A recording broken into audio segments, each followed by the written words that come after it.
So next topic is ABO grouping. अभी ABO grouping is based on the presence or absence of two surface antigens that are present on RBC. कौन से surface antigens होते हैं? Mainly A antigen या B antigen. Next is that antigens are chemicals that can induce immune response. Antigens क्या होते हैं? कुछ important chemicals होते हैं जो immune response को start करने में helpful हैं. अभी this is in table. There are 4 types of blood group, that is A blood group, B blood group, AB blood group and O blood group, and this is the most important chart.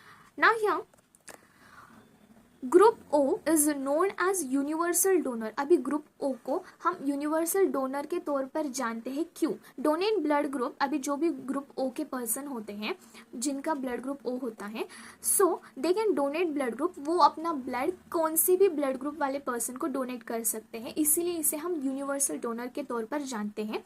What is an group AB blood group person known as, they are known as universal recipients. Now what are the recipients? जो कौन से भी blood को accept कर सकते हैं.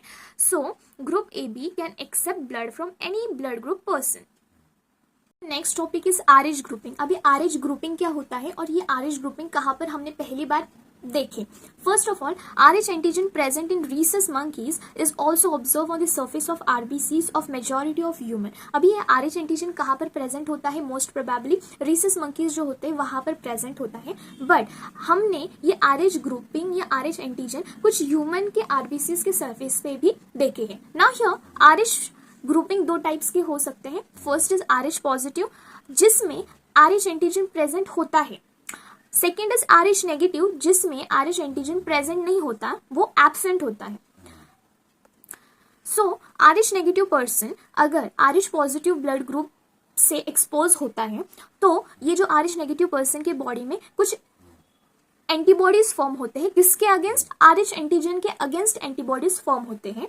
इसी के वजह से it is most important during transfusion of blood हमें RH ग्रुप को मैच करके देखना चाहिए. So this point is most important.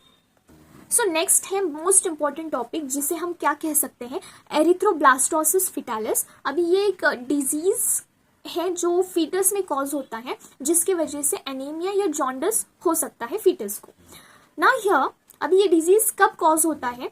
So what is erythroblastosis fetalis? ना here when there is mating between, father कैसे होते हैं? RH positive and mother is RH negative. अभी अगर इन दोनों की मेटिंग होती है, so during the first pregnancy what is happening? During pregnancy अभी मदर कैसी है? RH नेगेटिव, जिसके पास कोई भी RH एंटीजन प्रेजेंट नहीं है. बट फीटस क्या है? RH पॉजिटिव, जिसके पास RH एंटीजन प्रेजेंट होते हैं. This negative sign is it is not that mother is not having an RH antigen present in the blood. Now here RH antigens of fetus, जो भी RH antigens होते हैं foetus के, वो expose नहीं हो सकते हैं मदर के बॉडी में क्योंकि प्लेसेंटा प्रेजेंट होता है. बट ड्यूरिंग प्रेगनेंसी और या एट प्रेगनेंसी क्या होगा? Exposure of RH positive blood of fetus in the maternal blood. अभी यहाँ पर जो फीटस का ब्लड था वो क्या होगा? मदर के ब्लड में कुछ एक्सपोज हो सकता है. अभी इस एक्सपोजर के कारण क्या हो जाएगा?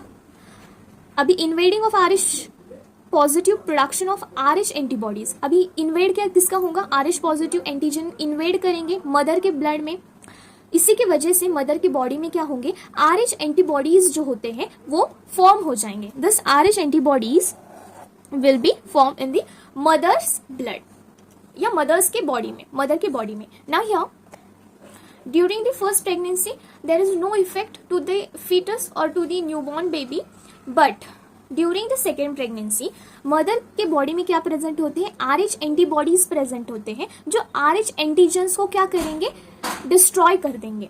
अभी यहाँ पर फिर से when mother conceive second type what is happening?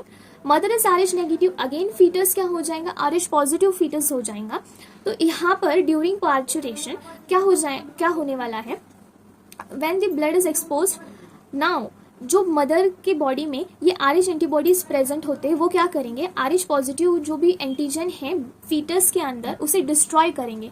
उसे डिस्ट्रॉय करने के कारण ड्यूरिंग डिलीवरी उस बेबी को क्या होगा? This is an baby that is having an disease known as erythroblastosis fetalis, और जिसके कारण इस बेबी को क्या हो सकता है? एनीमिया या जॉन्डिस हो सकता है. So next what we are going to study is coagulation of blood. अभी कोएगुलेशन ऑफ ब्लड किसके लिए हेल्पफुल है?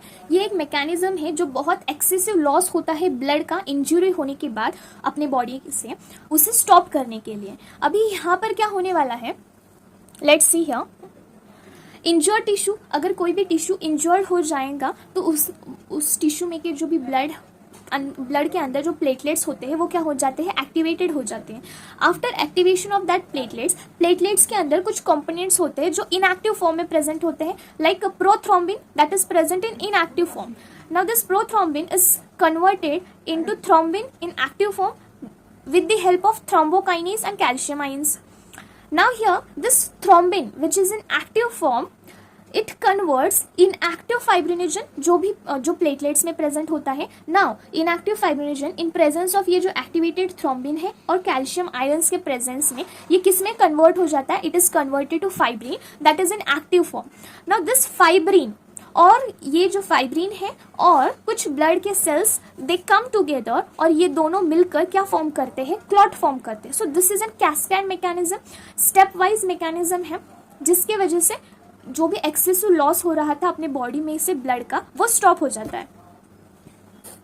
So here calcium ions plays important role in clotting. Obviously जो भी कैल्शियम है वो बहुत ही इंपॉर्टेंट रोल प्ले करते हैं क्लॉटिंग में।